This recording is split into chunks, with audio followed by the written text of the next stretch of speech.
Good morning! I am Shandy Marie Alabrilia and we are here on Talk the Talk on the Morning Walk. Today, we are going to talk about the electromagnetic spectrum. Ready, set, go! The electromagnetic spectrum is the range of all types of electromagnetic radiation with respect to frequency or wavelength. Although all electromagnetic waves travel at the speed of light in a vacuum, they do so at a wide range of frequencies, wavelengths, and photon energies.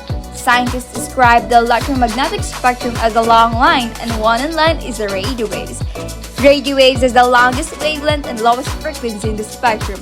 Radio wave communication signals travel through the air in a straight line or are relayed by satellites in space. They are used in standard broadcast radio and television.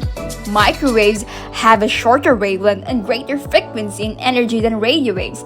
A device called a microwave uses energy and microwaves to vibrate food molecules, heating them up.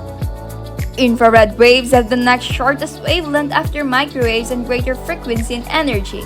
Infrared waves are commonly used in devices like remote controls to transmit a signal in the IR image. Night vision cameras and goggles detect infrared given off by warm-blooded organisms so you can detect them. Visible light is the next shortest wavelength after infrared and a greater frequency and energy. All electromagnetic radiation is light, but we can only see a small portion of this radiation, the portion we call visible light. Cone-shaped cells in our eyes act as receivers tuned to the wavelengths in this narrow band of the spectrum. As the full spectrum of visible light travels through a prism, the wavelengths separate into the colors of the rainbow because each color is a different wavelength. Violet has the shortest wavelength and red has the longest wavelength. Ultraviolet waves have the next shortest wavelength after visible light and higher frequency and energy. With more energy, these waves become a bit more dangerous as they can penetrate further into objects at molecular level, including our skin. UV rays can cause cancer, and energy from the sun includes UV rays. Next in line is the X-ray.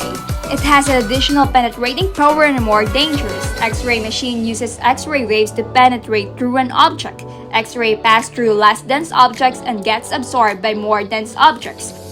Gamma rays have the shortest wavelength, highest frequency, and highest energy of all. It is the most penetrating due to their excessive frequency and energy. Newly developing cells are often destroyed by gamma rays, and gamma rays are mostly produced in nuclear reactions.